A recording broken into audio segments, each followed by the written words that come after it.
Bapak Ibu saudara-saudari yang terkasih di dalam Tuhan, Shalom.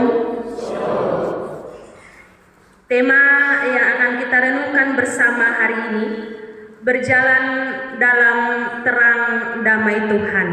Berjalan dalam terang damai Tuhan. Bapak-Ibu saudara-saudari sekalian,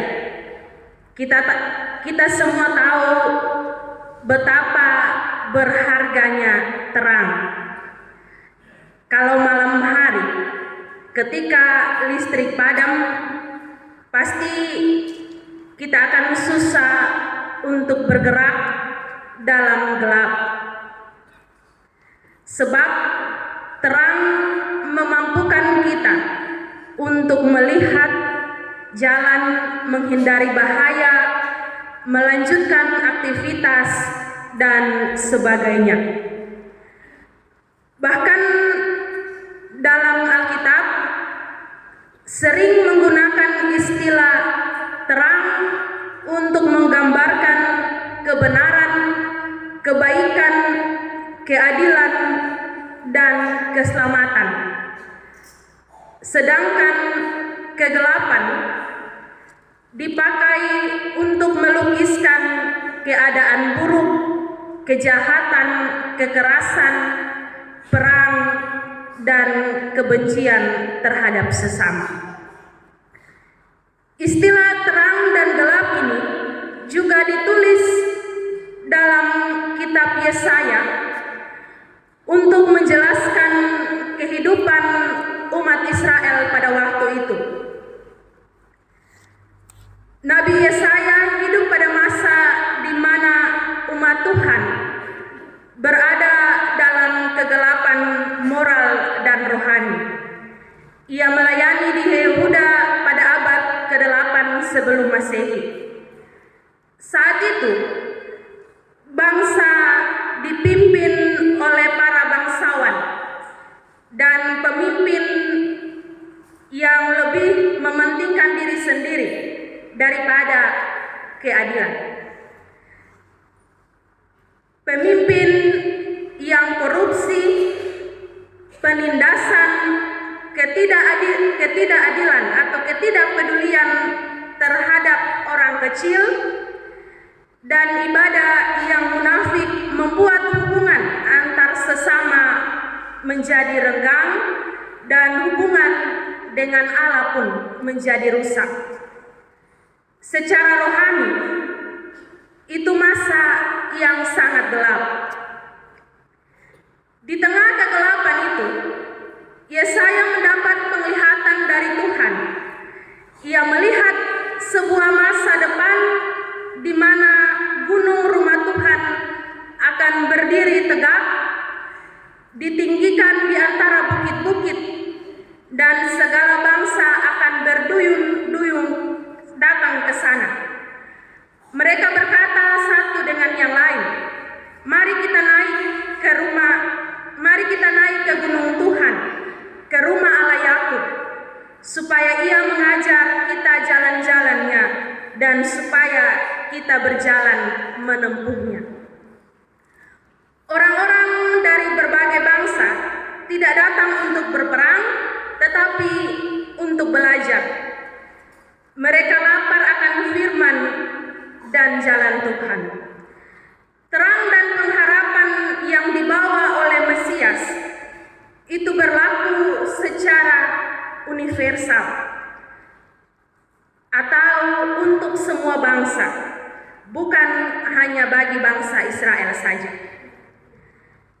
Dalam penglihatan Yesaya, Tuhan digambarkan sebagai hakim, sebagai wasit, dan sekaligus sebagai guru. Ia bukan hanya menunjukkan siapa yang salah dan siapa yang benar, tetapi juga menghentikan pertikaian dan membuka jalan perdamaian. Akibatnya terjadi transformasi yang luar biasa. Pedang ditempa menjadi mata bajak, tombak menjadi pisau pemangkas, alat-alat perang, simbol kekerasan dan kematian, dirubah menjadi alat-alat pertanian sebagai simbol kehidupan dan harapan. Bangsa-bangsa berhenti saling memerangi, mereka tidak lagi belajar perang, melainkan belajar hidup dalam damai. Lalu Yesaya menutup bagian ini dengan satu ajakan yang tegas dalam ayatnya yang kelima. Hai kaum Yakub, mari kita berjalan di dalam terang Tuhan. Umat pilihan dipanggil menjadi yang pertama meresponi panggilan ini. Mereka dipilih bukan untuk merasa lebih hebat dari bangsa lain, tetapi untuk menjadi contoh kelompok yang berani meninggalkan jalan kegelapan dan melangkah dalam terang damai Tuhan. Bapak, Mama, dan saudara-saudari sekalian, istilah terang dan gelap yang dipakai oleh Nabi Yesaya ini bukan hanya berlaku pada masa itu, tetapi juga berlaku pada saat ini. Yang mana saat ini dunia sedang ada dalam kegelapan. Saat ini dunia sedang tidak baik-baik saja. Ada begitu banyak konflik yang terjadi. Misalnya, kasus korupsi yang semakin meningkat, kasus pelecehan yang semakin banyak, kasus pembunuhan dalam kehidupan rumah tangga suami istri. Ada yang tidak lagi saling bicara satu dengan yang lain. Suami istri tiap hari hidup hanya bertengkar, hanya berkelahi. Ada saudara kandung yang saling memusuhi satu dengan yang lain. Ada orang tua dan anak yang setiap hari hidup dalam perkelahian. Ada suami istri yang memilih untuk bercerai. Kasus perselingkuhan yang terjadi di mana-mana. Ada tetangga yang bertahun-tahun tidak bertegur sapa. Ada kelompok-kelompok masyarakat yang saling curiga. Bahkan ada konflik yang terjadi di dalam jemaat. Selain itu, ada juga kekerasan terhadap alam. Hutan yang dibakar, laut yang diracuni, tanah yang dieksploitasi tanpa bijak, dan masih banyak lagi kekerasan-kekerasan yang dilakukan atau dialami di masa sekarang. Semua ini menunjukkan bahwa kita masih hidup dalam masa yang gelap.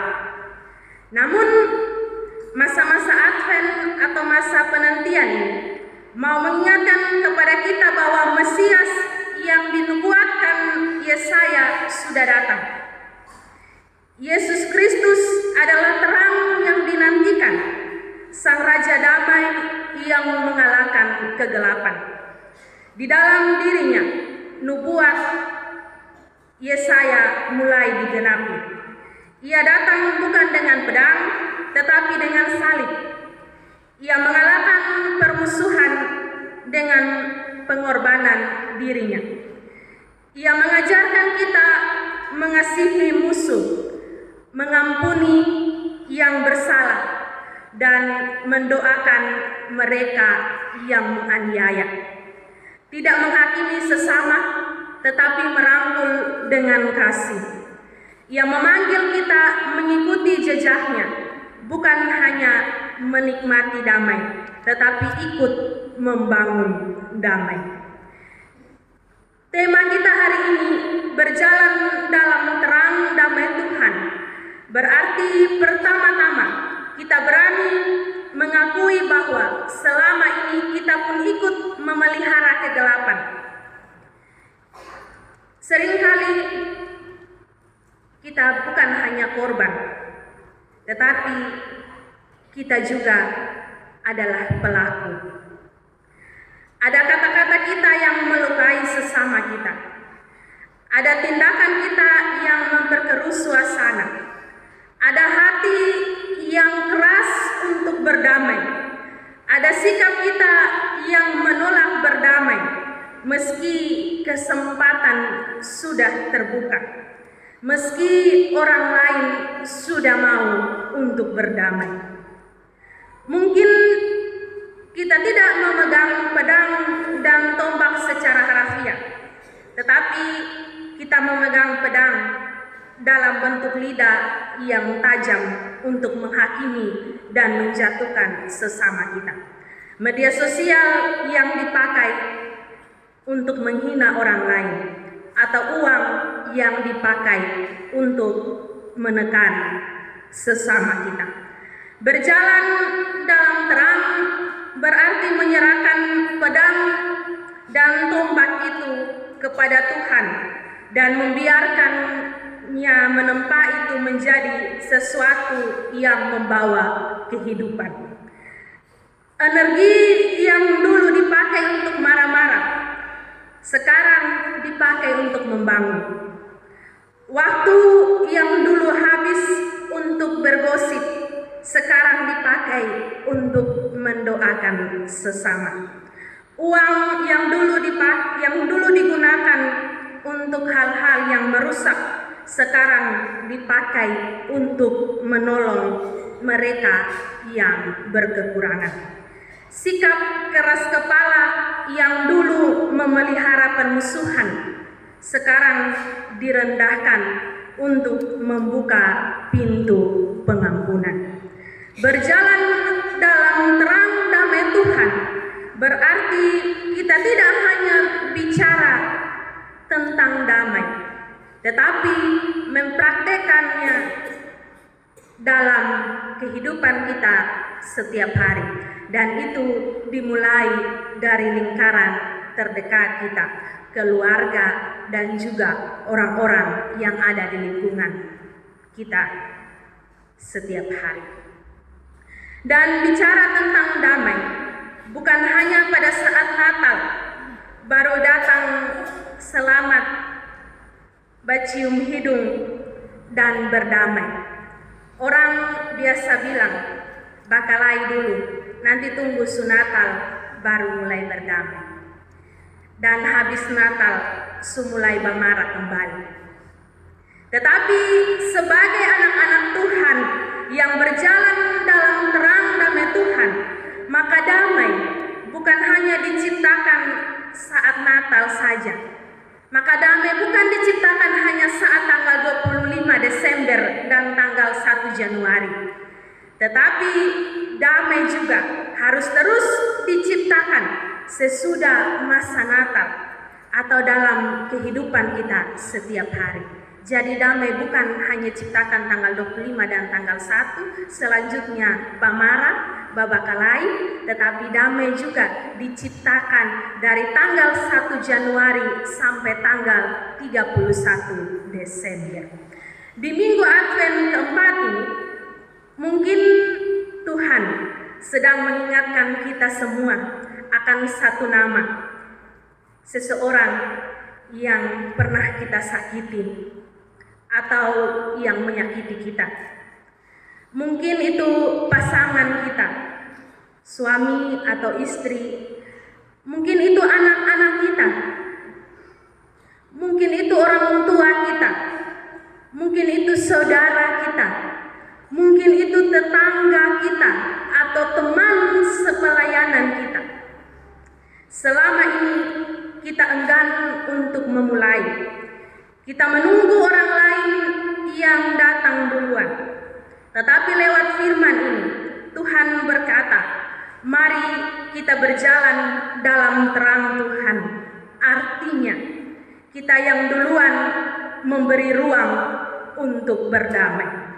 Kita yang duluan mengulurkan tangan. Kita yang duluan meminta atau memberi maaf. Memang ini hal yang tidak mudah. Ada harga diri yang harus diturunkan. Ada rasa sakit yang belum sepenuhnya sembuh. ada rasa ego yang harus ditinggalkan.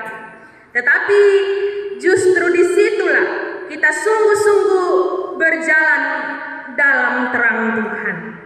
Terang tidak hanya kita nikmati, tetapi juga kita pancarkan kepada orang-orang di sekeliling kita. Bahkan orang-orang yang menyakiti kita atau yang kita sakiti. Bapak dan saudara-saudari yang terkasih dalam Tuhan, selain itu, berjalan dalam terang damai Tuhan berarti memperhatikan juga damai bagi seluruh ciptaan. Kita tidak bisa berbicara tentang damai kalau tangan kita ikut merusak lingkungan. Ketika kita mengotori sungai, membuang sampah sembarangan, membakar hutan, atau merusak tanah demi keuntungan sesaat, sesungguhnya kita sedang menambah kegelapan. Damai Tuhan mencakup keadilan sosial dan kelestarian alam. Kita dipanggil untuk mengusahakan cara hidup yang lebih bertanggung jawab agar bumi yang Tuhan percayakan ini tetap menjadi rumah yang layak bagi generasi kita berikutnya. Kiranya di minggu Advent keempat ini kita sungguh-sungguh melangkah sebagai orang-orang yang berjalan dalam terang damai Tuhan. Dan ketika nanti Natal tiba, kita bukan hanya menyanyi damai di bumi, tetapi juga hidup sebagai pembawa damai kepada sesama kita, kepada alam ciptaan yang lain, dan dimanapun Tuhan menempatkan kita untuk berkarya. Karena Kristus sudah lebih dahulu mendamaikan kita dengan Allah. Tuhan memberkati kita dengan firman-Nya. Amin.